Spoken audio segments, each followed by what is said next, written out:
আসসালামু আলাইকুম, সবাইকে স্বাগতম জানাচ্ছি ফ্লোরিস্টারা ইউটিউব চ্যানেল থেকে।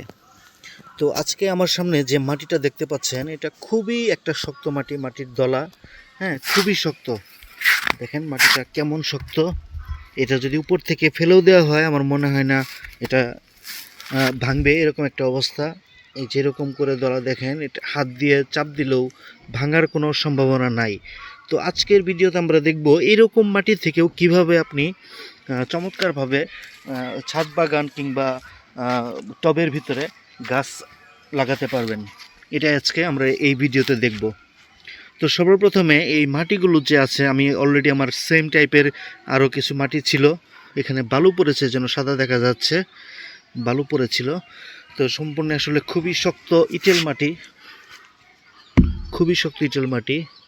তো এখান থেকে এই মাটিটাকে আমি করেছি কি, আমার কাছে আরও কিছু মাটি ছিল, সেখান থেকে এরকম করে হাত দিয়ে যতটুকু করা যায় এরকম আমি ঝুরঝুরে করে নেওয়ার চেষ্টা করেছি, ঝুরঝুরে করে নিয়েছি। এটা আরও যত শুকাবে তখন কিছুতে কোনো কাঠ দিয়ে বা কিছুতে শক্ত করে চাপ দিলে এটা ভেঙে যাবে। দেখেন এটা কেমন শক্ত, যে এইটুকু কোনোভাবেই ভাঙছে না।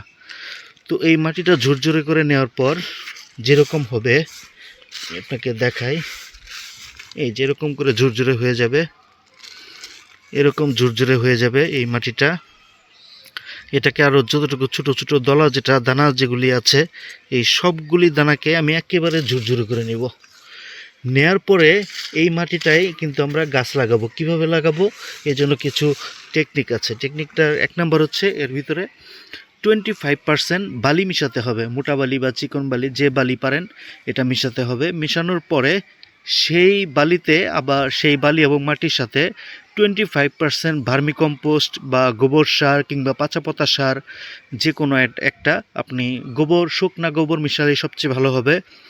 অথবা আপনি যদি পচা পাতা দিয়ে পাতাগুলি পচিয়ে একটা সার বানাতে পারেন, জৈব সার বানাতে পারেন, সেটা মিশিয়েও একদম সতেজ একটা মাটি বানাতে পারবেন, যেটাতে টবে কিংবা ছাদের যে কোনো জায়গায় আপনি গাছ লাগালে খুব চমৎকারভাবে আপনার গাছগুলি বেড়ে উঠবে। তো এই পর্যন্ত ছিল আজকের ভিডিও। ধন্যবাদ সবাইকে।